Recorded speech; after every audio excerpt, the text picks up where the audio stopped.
PM Modi आज मध्य प्रदेश के खजुराहो का दौरा करेंगे। पूर्व पीएम अटल बिहारी वाजपेयी की सवी जयंती के मौके पर केन बेतवा नदी जोड़ो परियोजना की आधारशिला रखेंगे। पीएम मोदी दोपहर 12:30 बजे खजुराहो पहुंचेंगे। केन बेतवा नदी जोड़ो परियोजना को मार्च 2030 तक पूरा करने का लक्ष्य। देश में 5 राज्यों में नए राज्यपाल की नियुक्ति। राष्ट्रपति द्रौपदी मुर्मू ने बिहार, उड़ीसा, मिजोरम, केरल और मणिपुर के लिए नियुक्त किए राज्यपाल। राष्ट्रपति मुर्मू ने पूर्व गृह सचिव अजय भल्ला को मणिपुर का राज्यपाल नियुक्त किया, जबकि जनरल वीके सिंह मिजोरम के राज्यपाल बनाए गए। राष्ट्रपति ने उड़ीसा के राज्यपाल रघुबर दास का इस्तीफा मंजूर किया। डॉक्टर हरिबाबू कंभमपति को उड़ीसा का राज्यपाल नियुक्त किया। केरल के राज्यपाल आरिफ मोहम्मद खान बिहार के राज्यपाल बनाए गए। बिहार के राज्यपाल विश्वनाथ आलेकर को केरल का राज्यपाल नियुक्त किया गया। दिल्ली विधानसभा चुनाव के लिए कांग्रेस ने जारी की उम्मीदवारों की दूसरी लिस्ट। 26 उम्मीदवारों के नामों का ऐलान। कांग्रेस ने उत्तम नगर से मुकेश शर्मा को टिकट दिया, लक्ष्मी नगर से सुमित शर्मा और रिठाला से सुशांत मिश्रा को मैदान में उतारा। संगम विहार से हर्ष चौधरी कांग्रेस के उम्मीदवार, मेहरौली से पुष्पा सिंह और त्रिलोकपुरी से अमरदीप को टिकट। दिल्ली में चुनाव से पहले अरविंद केजरीवाल का एक और वादा, बोले दिल्ली में दिन रात साफ पानी मिलेगा, 24 घंटे बिजली की सप्लाई होगी। अंबेडकर के मुद्दे पर योगी का कांग्रेस पर करारा वार, कहा संविधान और अंबेडकर के नाम पर दुष्प्रचार कर रही कांग्रेस। सीएम योगी ने कहा कांग्रेस का इतिहास दलितों, वंचितों का अपमान करने का रहा। इन्होंने तुष्टीकरण के लिए सिर्फ मुसलमानों की चिंता की। सीएम योगी ने कहा नेहरू की वजह से अंबेडकर चुनाव हारे, वो नहीं चाहते थे कि बाबा साहेब वंचितों की आवाज बने। योगी आदित्यनाथ ने सपा चीफ को भी लपेटा, कहा अखिलेश ने अंबेडकर मेडिकल कॉलेज का नाम बदला, कहते थे लखनऊ में स्मारक तुड़वा दूंगा। उनके सुपर सीएम आजम खां बाबा साहेब का अपमान करते थे। अंबेडकर मुद्दे पर महाराष्ट्र सीएम ने कांग्रेस से की माफी की मांग, बोले अमित शाह के बयान को काट छांट कर पेश करने के लिए माफी मांगे कांग्रेस। फडणवीस ने कहा नेहरू से राहुल तक कांग्रेस नेताओं ने संविधान का अपमान किया। अब खुलासा हुआ तो कांग्रेस पार्टी बौखला गई। बीजेपी के राष्ट्रीय महासचिव तरुण चुघ का बयान, कहा अंबेडकर के नाम पर घड़ियाली आंसू बहा रही कांग्रेस। अंबेडकर के मुद्दे पर कांग्रेस का भी हल्ला बोल, रांची में प्रदर्शन किया। कांग्रेस भवन से डीसी कार्यालय तक प्रोटेस्ट मार्च निकाला। झारखंड कांग्रेस के पूर्व अध्यक्ष राजेश ठाकुर ने कहा बाबा साहेब के संविधान की वजह से मोदी पीएम बने, उसी संविधान का बीजेपी अपमान कर रही है, जिसे बर्दाश्त नहीं करेंगे। धक्का मुक्की कांड को कांग्रेस नेता सचिन पायलट ने बीजेपी का षड्यंत्र बताते हुए कहा सिर्फ अमित शाह के अंबेडकर वाले बयान से ध्यान भटकाना था मकसद। आरजेडी नेता तेजस्वी यादव ने बीजेपी और आरएसएस पर निशाना साधा, कहा डॉक्टर बीआर अंबेडकर, महात्मा गांधी, जवाहरलाल नेहरू, कर्पूरी ठाकुर जैसे महापुरुषों से का अपमान किया। तेजस्वी यादव ने संविधान को लेकर भी हमला बोला, कहा कि लोग संविधान का पालन नहीं करते। पूरा देश जानता है कि केंद्रीय मंत्री ने संसद में क्या कहा था। बिहार चुनाव की तैयारियों में आरजेडी जुटी। पटना में हुई बैठक के बाद बोले तेजस्वी यादव आने वाली सरकार आरजेडी की बनेगी। आरजेडी नेता अब्दुल बारी सिद्दीकी ने कहा बिहार चुनाव को लेकर बनी रणनीति, संगठन का चुनाव समय समय पर कराने पर फोकस रहा। बिहार चुनाव से पहले पोस्टरबाजी तेज, जेडीयू ने मोदी नीतीश के साथ वाला पोस्टर शेयर किया, लिखा एकजुट एनडीए, एकजुट बिहार, 2025 में फिर से नीतीश कुमार। जेडीयू प्रवक्ता राजीव रंजन ने कहा 2025 का बिहार चुनाव नीतीश के नेतृत्व में लड़ेगी एनडीए, 2025 के चुनाव में 225 सीटें मिलेंगी। मुस्लिम वोट बैंक खिसकने से बौखला गए अखिलेश यादव। उत्तर प्रदेश के डिप्टी सीएम केशव प्रसाद मौर्य ने साधा निशाना। कानपुर नगर निगम के सदन में हंगामा, बीजेपी और सपा पार्षद आपस में भिड़े। रजत वाजपेयी और विकास जायसवाल के बीच बहस हाथापाई तक पहुंची।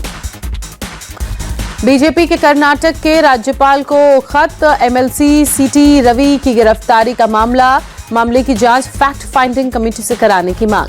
दिल्ली की सब्जी मंडी पहुंचे राहुल गांधी, सब्जी विक्रेताओं और खरीदारों से बातचीत की, बढ़ती महंगाई को लेकर लोगों की राय जानी। सब्जी मंडी के दौरे के बाद राहुल ने ट्विटर पर लिखा लहसुन कभी 40 था, आज 400 है। बढ़ती महंगाई ने आम आदमी की रसोई का बजट बिगाड़ा, सरकार कुंभकर्ण की नींद सो रही है। एनएचआरसी के सदस्य के रूप में प्रियांक कानूनगो ने संभाला पदभार, पहले राष्ट्रीय बाल अधिकार संरक्षक आयोग के अध्यक्ष बने कानूनगो। जम्मू कश्मीर के पुंछ में सेना की गाड़ी गहरी खाई में गिरी, हादसे में 5 जवानों की मौत, कई की हालत नाजुक। हादसे के वक्त सेना की गाड़ी में सवार थे 18 जवान, सभी लोग अपनी पोस्ट की तरफ जा रहे थे। गाड़ी पर नियंत्रण खोने की वजह से हादसा। समंदर किनारे हुए अवैध निर्माण को लेकर सख्त महाराष्ट्र सरकार। मंत्री नितेश राणे ने कहा सभी तरह के अवैध निर्माण हटाए जाएंगे, चाहे वो धार्मिक स्ट्रक्चर ही क्यों ना हो। मंत्री नितेश राणे ने कहा समुद्र सुरक्षा हमारी प्राथमिकता, जिहादियों की मदद करने वालों पर भी एक्शन होगा। दिल्ली हाईकोर्ट से सांसद राशिद इंजीनियर को झटका, रेगुलर बेल की याचिका खारिज। एसएससी भर्ती घोटाले में पूर्व शिक्षा मंत्री पार्थ चटर्जी को राहत नहीं, कलकत्ता हाईकोर्ट ने खारिज की जमानत याचिका।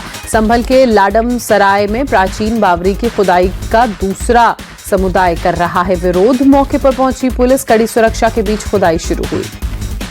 रानी की बावरी की खुदाई को लेकर सपा सांसद अवधेश प्रसाद ने कहा, संभल पूरे देश को भाईचारे का संदेश देता है, बीजेपी ने इस भाईचारे को मिटाने की कोशिश की।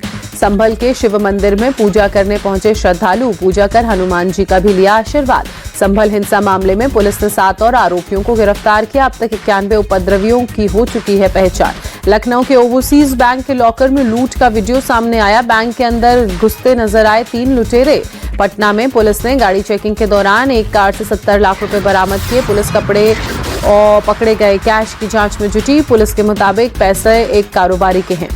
पुलिस ने इनकम टैक्स विभाग को दी पैसे की जानकारी, रुपए के सोर्स और मकसद की जांच जारी। गुजरात के किम में दादर पोरबंदर सौराष्ट्र एक्सप्रेस डीरेल हुई, हादसे में कोई यात्री घायल नहीं, पार्सल कोच 4 पहिए पटरी से उसके उतरे। रेलवे की टीम ने मौके पर पहुंचकर मेंटेनेंस का काम शुरू किया, मरम्मत के बाद ट्रेन को रवाना किया गया। रेलवे के मुताबिक हादसे के बाद दोनों तरफ से शुरू किया गया ट्रेनों का परिचालन। बिहार के मुंगेर में ममता हुई शर्मसार, सीएचसी के बाहर नाले में एक मां के नवजात बच्ची को छोड़ा, हॉस्पिटल स्टाफ ने कराया रेस्क्यू, वीडियो सीसीटीवी में कैद। पटना में आईजीआईएमएस अस्पताल में रेडियोलॉजी डिपार्टमेंट में पीजी सेकेंड ईयर के छात्र ने सुसाइड किया, किराए के घर में मिला छात्र का शव। सुसाइड की सूचना मिलने पर पुलिस मौके पर पहुंची, शव को फंदे से उतारकर एफएसएल के लिए भेजा, आत्महत्या के कारण का खुलासा नहीं। अहमदाबाद में अंबेडकर की मूर्ति खंडित करने का मामला, क्राइम ब्रांच ने 5 आरोपियों की पहचान की, 2 को गिरफ्तार किया। मुंबई में कार का एयरबैग खुलने से 6 साल के मासूम की मौत, गाड़ी के आगे जा रही एसयूवी टकरा कर कार के बोनट पर गिरी, जिसके बाद कार का एयरबैग खुला और आगे बैठे बच्चे की मौत हो गई। दिल्ली के धौला कुआं जनकपुरी रोड पर 5 गाड़ियां आपस में टकराई, ओवरटेक करने के दौरान हादसा, मौके पर पहुंची पुलिस जांच में जुटी। भोपाल की डीसीपी प्रियंका शुक्ला ने कहा, स्थिति नियंत्रण में है, 5 मिनट में ही पुलिस ने उपद्रवियों को खदेड़ दिया था। दिल्ली के सीलमपुर में हत्या का आरोपी अरेस्ट, मुठभेड़ में गोली लगने के बाद पुलिस ने तालिब को पकड़ा। 14 अक्टूबर को राजकिशोर नाम के शख्स की हत्या की थी। यूपी के कुशीनगर में जमीन अधिग्रहण को लेकर बवाल, शुगर मिल प्रशासन और किसानों के बीच लाठी डंडे चले, कई किसानों को चोट आई। दिल्ली एनसीआर बारिश के बाद तापमान में गिरावट, ठंडी से बचाव के लिए लोगों ने लिया शेल्टर होम का सहारा, अलाव जलाते भी नजर आए लोग। केदारनाथ धाम में हुई सीजन की पहली स्नोफॉल, बर्फ की चादर में सजा दिखा बाबा केदार का दरबार। जम्मू कश्मीर के सोनमर्ग में भी भारी बर्फबारी, बर्फ की सफेद चादर में ढक गया सोनमर्ग, पर्यटक ले रहे हैं बर्फबारी का आनंद। डोडा में भी ताजा बर्फबारी, चारों तरफ दिख रही बर्फ, पर्यटक ले रहे बर्फबारी का आनंद। हिमाचल प्रदेश के कुल्लू मनाली आए टूरिस्ट की बल्ले बल्ले, ताजा बर्फबारी से सफेद नजर आ रहा शहर, पर्यटक बर्फबारी देख हुए खुश। हिमाचल प्रदेश के शिमला में विंटर कार्निवल शुरू, 10 दिवसीय विंटर कार्निवल में भारी संख्या में पहुंच रहे हैं पर्यटक। उत्तरकाशी में लगातार बर्फबारी से नेशनल हाईवे पर ट्रैफिक बंद, सड़क पर 1 फीट तक जमी बर्फ की परत, सड़क से बर्फ हटाने का काम जारी। सिंगर कैलाश खेर हरिद्वार पहुंचे, परमार्थ निकेतन आश्रम में गंगा आरती की।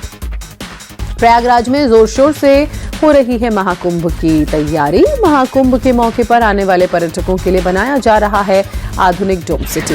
डोम सिटी में सैलानियों के लिए छोटे छोटे कॉटेज भी किए जा रहे हैं तैयार, प्रशासन का दावा, सैलानी यहां हिल स्टेशन का अनुभव करेंगे। महाकुंभ के मौके पर प्रयागराज का सौंदर्यीकरण तेज, रेलवे स्टेशन पर अद्भुत चित्रकारी बनी आकर्षण का केंद्र। महाकुंभ की सुरक्षा में जुटी प्रयागराज पुलिस, मेला क्षेत्र में घुड़सवार दस्ता भी कर रहा है गश्त। यूपी के एडीजी अमिताभ यश ने महाकुंभ की जिम्मेदारी संभाली, बोले जल थल और आसमान से होगी निगरानी, किसी भी आपात स्थिति में प्रबंधन के लिए हम तैयार। क्रिसमस के मौके पर बागेश्वर धाम के पीठाधीश्वर पंडित धीरेन्द्र कृष्ण शास्त्री का बड़ा बयान, ईसाइयों और मुसलमानों को बताया हिंदू, कहा मुसलमान और ईसाई की 8वीं और 9वीं पीढ़ी हिंदू है, वे रामलला और श्यामलाल हैं। बाबा बागेश्वर धीरेन्द्र शास्त्री ने कहा अपनी बहन बेटियों को सुरक्षित रखना है, हिंदू राष्ट्र बनाना है।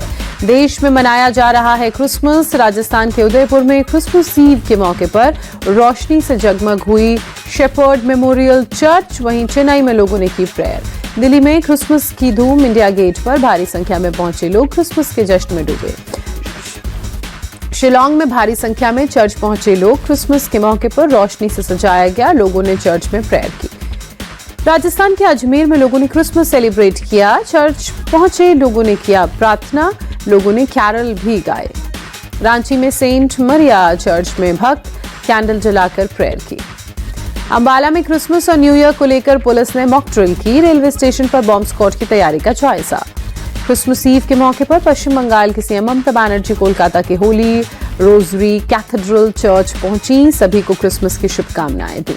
सीएम ममता ने देश और प्रदेश वासियों की खुशहाली के लिए चर्च में प्रार्थना की। चर्च में लगाई गई प्रदर्शनी की भी सराहना करती नजर आई। भारतीय विमेन टीम ने दूसरे वनडे मुकाबले में वेस्टइंडीज को 115 रन से हराया। 3 मैचों की सीरीज में 2-0 की बढ़त बनाई, अपने हाईएस्ट वनडे स्कोर की बराबरी की। आईसीसी ने चैंपियंस ट्रॉफी 2025 के शेड्यूल का ऐलान किया। 19 फरवरी से टूर्नामेंट की शुरुआत होगी। पाकिस्तान और न्यूजीलैंड के बीच कराची में मुकाबला होगा। दुबई में 23 फरवरी को भारत और पाकिस्तान के बीच होगा मुकाबला। 20 फरवरी को बांग्लादेश के खिलाफ भारत का पहला मैच। 9 मार्च को लाहौर में चैंपियंस ट्रॉफी का खिताबी मुकाबला। अगर भारत ने क्वालिफाई किया तो दुबई में होगा फाइनल मैच। 10 मार्च को रिजर्व डे फाइनल मुकाबले के लिए रखा गया। शादी के बाद पीवी सिंधु ने हैदराबाद में रिसेप्शन पार्टी दी। शादी की तस्वीरें शेयर की।